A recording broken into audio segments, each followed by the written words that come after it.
ഹേ Pepys, അങ്ങനെ 57 മണിക്കൂർ ട്രാവലിനൊടുവിൽ ഞാൻ മണാലി എത്തി ഗൈസ്. 7 മണിക്ക് മണാലി പ്രൈവറ്റ് ബസ് സ്റ്റാൻഡിൽ എത്തിയ ഞാൻ ഫ്രഷപ്പ് ആയിട്ട് ഈ ചേച്ചിമാരുടെ കടയിൽ നിന്ന് ചായയും കുടിച്ച് ഒരു കാര്യമില്ലാണ്ട് അന്തം വിട്ട് കുന്തം വിഴുങ്ങി ഇരിക്കുകയായിരുന്നു ഗൈസ്. അപ്പോൾ എനിക്ക് മണാലി ബസ് സ്റ്റാൻഡിൽ നിന്ന് ബഹാനുപൂളിലേക്ക് പോകാൻ വേണ്ടിയിട്ടൊരു ഓട്ടോ കിട്ടിയിട്ടുണ്ട്. 300 ആണ് ആ പുള്ളി പറയുന്ന റേറ്റ്. ഷെയർ ടാക്സി ഉണ്ടായിരുന്നെങ്കിൽ കൊള്ളായിരുന്നു, പക്ഷേ ഷെയർ ടാക്സി ഇല്ലാത്തതുകൊണ്ട് 300.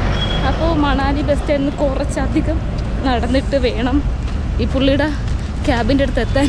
ഈ പുള്ളി ക്യാബ് എവിടെ കൊണ്ട് വെച്ചേക്കുന്നതെന്നോ, ഇനി ഞാൻ ബഹാനുപൂൾ വരെ നടക്കേണ്ടി വരുമെന്നോ, അതൊക്കെയാണ് എൻ്റെ ഡൗട്ട്. അങ്ങനെ ക്യാബ് എത്തി. ദേ അത്രയും ദൂരം, അതായത് അവിടെ നിന്ന് ഇവിടം വരെ ഞാൻ നടന്നു ഗൈസ്. ഞാൻ ആദ്യം ബാക്ക് സീറ്റിൽ ചാടിക്കയറി വീഡിയോ എടുത്തപ്പോൾ ഈ ചേട്ടൻ ചോദിച്ചു ഫ്രണ്ടിൽ വന്നിരുന്ന് വീഡിയോ എടുക്കുന്നു. പിന്നെ ഞാൻ നോക്കിയില്ല. അങ്ങനെ ഗൈസ് ഞാൻ ബാക്കിൽ നിന്ന് ഫ്രണ്ടിലോട്ട് കയറി.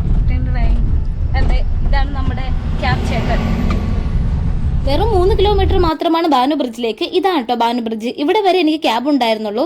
ഈ ബ്രിഡ്ജിൽ കൂടെ നടന്ന് 500 മീറ്റർ അപ്പുറമുള്ള ട്രക്കിംഗ് പിക്കപ്പ് പോയിന്റിലേക്ക്. പിന്നെ ഈ വണ്ടി കയറി ജോബ്ര പോകണം, കാരണം ജോബ്രയിൽ നിന്നാണ് ട്രക്കിംഗ് സ്റ്റാർട്ട് ചെയ്യുന്നത്. അപ്പോൾ ഗൈസ് ഒരു കാര്യം ഞാൻ വിട്ടുപോയി. എന്താന്ന് വെച്ചാൽ വെറുതെ വന്ന് മണാലി കണ്ട് പോകാനല്ല ഞാൻ വന്നത്, ഹംതാ പാസ് ട്രക്കിങ്ങിനാണ് കേട്ടോ ഞാൻ വന്നത്. സമുദ്രനിരപ്പിൽ നിന്ന് ഏകദേശം 14,100 അടി, അതായത് 4,297 മീറ്റർ ഉയരത്തിലാണ് ഹംതാ പാസ് സ്ഥിതി ചെയ്യുന്നത്.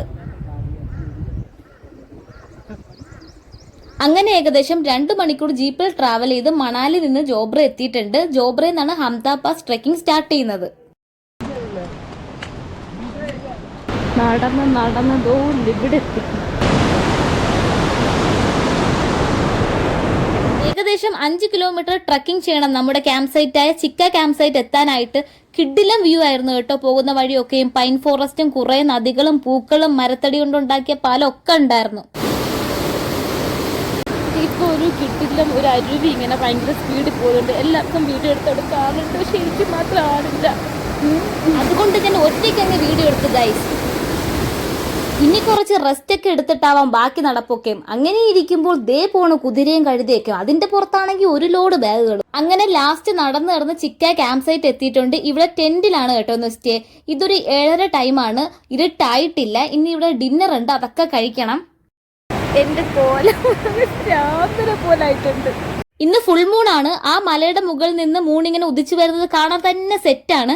ഞാൻ കുറെ നേരം നോക്കിയിരുന്നു. ഈ വീഡിയോയിൽ ആ ഒരു ഭംഗി മനസ്സിലാവണമെന്നില്ല, അതുകൊണ്ട് ഒരു പിക്ചർ ഇട്ടേക്കാം. അപ്പോൾ നെക്സ്റ്റ് വീഡിയോയിൽ കാണാം. ടാറ്റാ.